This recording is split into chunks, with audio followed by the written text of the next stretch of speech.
So officers tackled a teenager that had autism in a Target store. How does this even happen? Well, let's go ahead and get into it right now.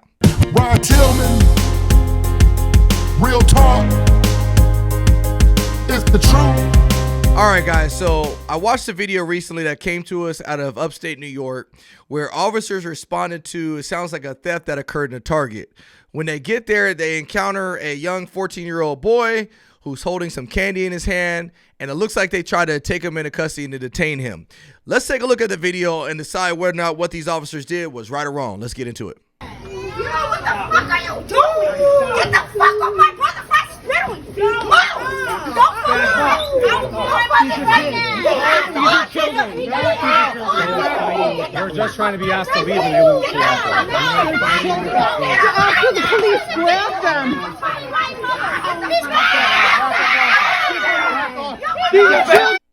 Let me pause it right there. Now, this is a terrible, terrible situation to be in as officers and the kid.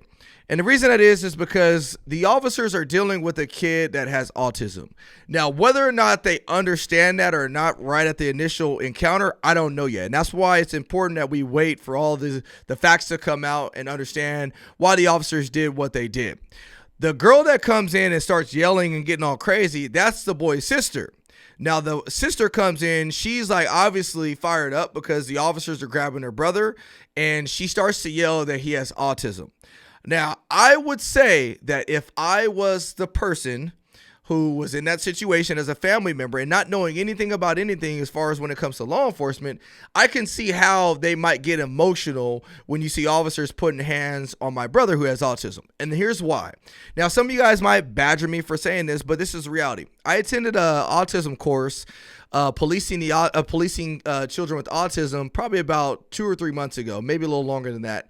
And there was a lot of things that I learned about how to treat individuals with autism. One of the things you don't want to do initially is you don't really want to touch the kid or touch the person with autism right away unless you absolutely have to.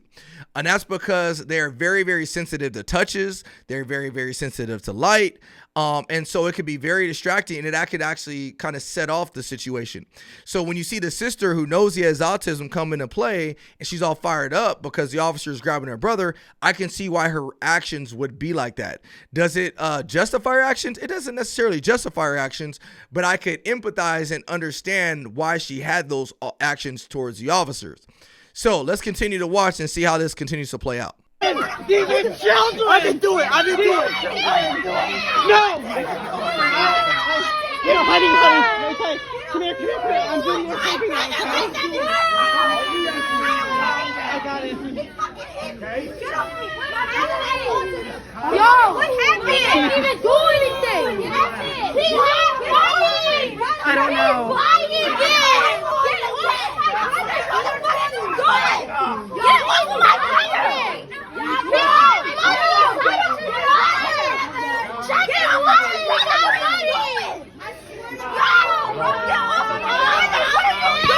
So chaotic, and it continues to evolve. I'm gonna fast forward here in a minute to show you guys the very end of the video, but this thing continues to evolve. It goes crazy. There's a lot going on. So the question becomes, how does this situation, how does it be better, or how can it be better? Well, let me start with the officer's actions. If you do find out a person has autism or some type of disability, it's always important that we can slow it down if possible. Unless there is absolutely an officer safety issue, you need to slow it down, and we need to be able to try to another means to try to get this person to understand what we're saying, as well as identify the person who is able to successfully communicate to this person. So let's just say that happens to be the sister. Why don't we just pull that girl aside? Hey, what's going on? Tell me what's going on with your brother. I understand he has autism. All right, cool. This is what we need to do. This is why we're here. How do we de-escalate it? Now, I'm going to tell you, they didn't do anything to help de-escalate the situation. They just kept yelling. More and more people start to come. All the cameras come out. That's actually escalating the situation. So if that is your loved one who has autism, the last thing you want to do is start escalating it by your actions. So everybody needs to take a timeout, official timeout on the field, take a timeout and say, look, let's slow it down. How do we help this individual? Now, obviously, the officers are investigating a potential theft from the store. I read something that said that all the store owners wanted them to do was leave, and they also recognized some of these people in this group from prior theft. So that could play into part of why the officers treated it the way they did. We don't know that yet. We still got to wait to find out. But again, if we are talking about how can we handle the situation better as officers, hey, slow it down, find somebody that knows this kid so that way we can utilize them to communicate to him, and try to keep your hands off of him unless you absolutely need to intervene for officer safety issues. And on the side of the family, hey, stop yelling. You're causing more and more of a scene, because now you got a whole bunch of people around you that are circling you, and that might actually, escalate even more for your brother who's suffering from autism. So to keep those things in mind, I want to fast forward to the end of the video so you guys can see the end of this. You feel like you need to record me? Yeah. Okay. Because you see, Be an asshole. I gotta pause it right there for a second. So it's pretty funny. So you got the person that's filming this, then she points at somebody else who's filming it. They don't even know each other from Adam, and they're starting to beef with each other. So you starting to film me? Of course, I'm gonna film you. So again, just look at what this is causing by everybody raising their emotions. We gotta kind of take emotions out of it for a second and just calm down. I understand how this can get emotional, but we have to, be intentional about saying, let me suppress my emotions right now, because this is ultimately gonna make it worse for who? My brother who's suffering from autism. Let's continue. he actually sometimes oh yeah,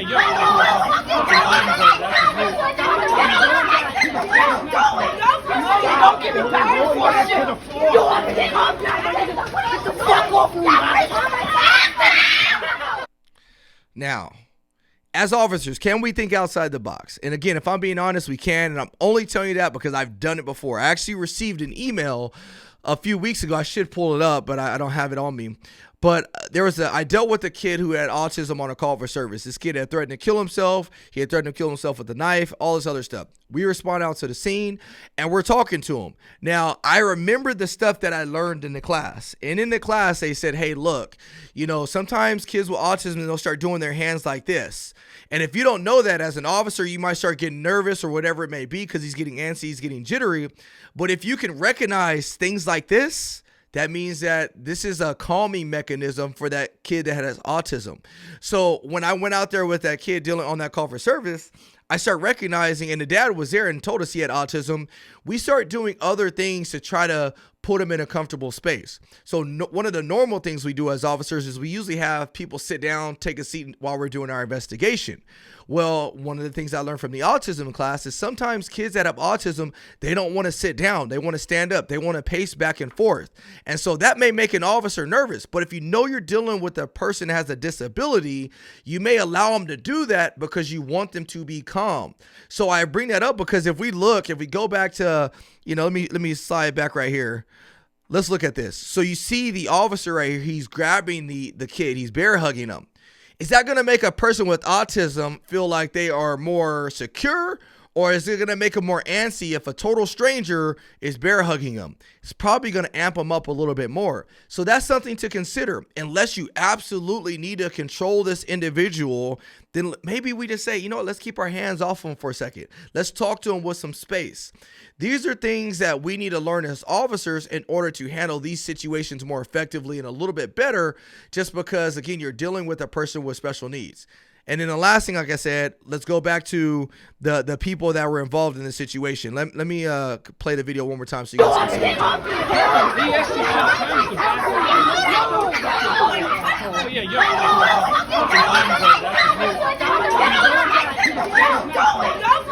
Don't give me back for shit. You want me to get up now? Get the fuck off me. So it's just a terrible situation. It only gets worse. What ends up happening, they release the kid. So the kid is, and what's interesting to me is like we do all that and nothing happens, which nothing should have been happening. The kid should have never been arrested. But my point is as officers, if you're doing all that, does it make it look better or worse? It makes it look worse because we did all this stuff and we end up not even doing anything because we find out that he probably had autism. He probably wasn't doing anything. They end up arresting his sister for assault because I guess she hit one of the officers with some type of pastry dish or something like that was in the store. So they arrest her for assault on an officer and battery or something like that. But I want to highlight something. Let me back out of here real quick. I want to highlight something. I was reading the article that came out, and there was a statement that was made by the sounds like a representative from the police department. Maybe it was a chief, somebody like that. But let me read it to you guys. It says, last month, Zerillo announced that his department was launching a new program to heighten understanding of working with people with disabilities. Zerillo stated the program will coincide with Autism Awareness Month in April. It's been estimated that 50% to 80% of police officers' encounters are with a person with a disability. Zerillo told the station, we are trying to make sure that the first responders know, for example, how there could be another reason why a person might not be responding to them. That is not always the case of them being uncooperative. It's always about safety. And that's why I bring up all that information about autism, because it clearly shows that the representatives from the department say, hey, look, we do need more training for our officers as it comes to people with disabilities. I received that class, and the coolest thing about that class was the officer that taught it has a son that suffers from autism. So he actually has a completely different perspective on how he views law enforcement interactions of persons with disabilities, because he experiences it every single day through his son, who is, he's older. He's like 21, 22 years old, but he has episodes like we just saw in this video. And so when you understand how to deal with people with autism, it completely changes the game. I'll give you one last example. Going back to that situation I had with that kid with autism, we ended up determining that he was a danger to himself, that he did want to probably harm himself, or at least we wanted to relieve ourselves of the liability if he did harm himself. And so we took him down to a local mental health hospital. Now, typically, protocol is anytime somebody's in the back seat of our vehicle, we usually handcuff them just for our safety and their safety. But again, going back to thinking outside the box, what we decided to do that day was, hey, we're not going to handcuff him. As a matter of fact, we asked Dad, do you want to ride with us in the backseat of our car so that way we can get him their safety? He feels comfortable with you, but at the same time, he's secured in the back seat. And so Dad was like, absolutely. So we actually transported the kid in the backseat of our police car with his dad down to the local mental health facility so we can get him checked in. Now, did that escalate or de-escalate the situation? It de-escalated it. So that's what I talk about, thinking outside the box. You might get somebody that's out there that all they do is follow the letter of the law, they follow everything to a T. Sometimes you got to slow down, take a step back, think outside the box, and figure out what's a better way to handle this situation so that way it doesn't result in what we just saw in this video. So anyways, I hope you guys enjoyed this video. I hope it was informational. Do me a favor, hit the like button, hit the subscribe button, share it with all your friends if you think this information is helpful. I love you guys. Take care. God bless, and I'll see you guys on the next one. Ron Tillman, real talk, it's the truth.